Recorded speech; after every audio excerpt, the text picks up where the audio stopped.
Hello, it's Jang here from JangBricks.com with a look at the LEGO Mixels Series 2 Flexers tribe. Left to right, we've got here Tentro, who comes with 69 pieces, Balk in the middle, who comes with 68 pieces, and on the right is Kraw, who comes with 70 pieces. In each tribe, you get one character who comes with a little Nixel. So there's this one's Nixel, or the Nixel for this tribe, down there in the front. Just a kind of a rabbit kind of styled little design. These are always very small and very simple, but there you can see what you get with this guy. And so there we have Balk himself. Balk is kind of inspired by hammerhead sharks, which is why he's got the eyes so far out like that, and he's got a big, large, very rounded, smooth head. He uses that to actually ram into things. He has to be able to lean forward. He's also got the horns, which is different. It's an interesting thing. These are able to move in and out. So there's just an example of moving it in, how close that gets. You can move it forward. You can also rotate these at the end, so you can actually rotate them all the way down if you want to. That's entirely up to you. They kind of work more like tentacles, I believe, but if you want to see them as being more of horns, that works also. And you've got kind of pinchers here in the front, even though it has a mouth, a main mouth that just opens up and down. So you can see he can open his mouth wide open, and this one's funny because it has a tongue in there. I think that's really funny. See some teeth coming down from up above there. Very cool. Feet have, or ankles have, ball joints in them, so you can rotate those around, make a little bit more of a realistic pose. Kind of turn those down a little bit, get it to be up a little bit on one side. You can bring the legs inward and also out. Looks like it's not going to be able to balance quite. I thought there would be a way that I could get this to balance on just 2 feet. There we go. That works. You have to turn both other feet the other way, but that's kind of the most articulation you can get out of the legs. You can bring this up to, maybe you can kick himself in the head accidentally. I seriously doubt that would happen, but you could try it. This is supposed to be a fairly dumb character because he hits himself in the head all the time. It kind of messes up his brain. Let's take a look at him from the other side too. Haven't seen that. Yeah, okay. It's not very well detailed or anything from the back, but it looks pretty consistent all the way around. You don't have any areas where it's just lacking parts. Coolest thing about this guy to me is that he uses 2 of these minifig heads with the eye painted on. So I'm missing just a little bit of the print, but that's such a useful piece. And he's got just regular caps on in orange color, not the most common nowadays, but just really just standard minifig fare there as far as the parts. So if you want to use that eye and put other different types of headgear on it, you can kind of get different eye expressions. You can even turn these a little bit to even change that a little bit. Right now, look at the hats as being like, see them as being eyelids, or you could see them as being eyelashes. Now Tentro here appears to be inspired by a mollusk, something like an octopus or maybe a squid or a combination thereof. You can see the little suckers underneath the legs. They're very clear. Nice that they used the transparent orange color for that.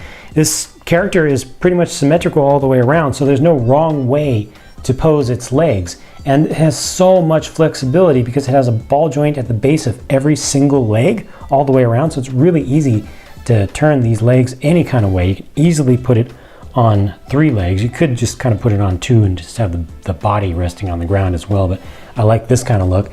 And it also has, at every leg in the middle, the ability to bring it in at a 90-degree angle, go out straight, or even bring it up to kind of be like, maybe you can wave at the other characters like that.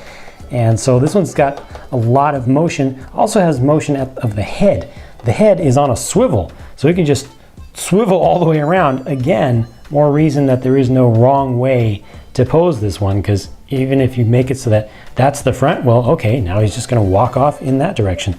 Also has these little extra fleshy bits that kind of stick off the sides, and those can be angled up or down, or you can kind of use those as the arms. Pretend that those are the arms of the character. Got a pretty funny look. This back here is, the head part is just kind of it's swiveled, so you could make it come up and represent a bit of a change of expression by moving that up if you like, but it's intended just to mostly stay down. This is a pretty expressive character and it can definitely do a lot. It's supposed to be a very strong character also, and with those suckers it's able to climb things. It's also able to capture Mixels. Lastly, Kraw is the big guy of these. Well, he's the bulky one, the short, small, but heavy one. And he's the leader of the Flexers. And he's got just a huge mouth. And again, with the tongue. I really like it when they put the tongue detail in there. His mouth can open way, way up. Let's see what it looks like when it's closed down. Still showing the teeth really, really big. It's supposed to be a very intelligent character, this one. Pretty much inspired by the design of a crab, I would say. Yeah, probably just one that lives on shore for the most part, and kind of scurry around under the rocks. But the main thing that he's supposed to do is ball up into a ball. Take all of his mass and just centralize it and then roll around like a ball.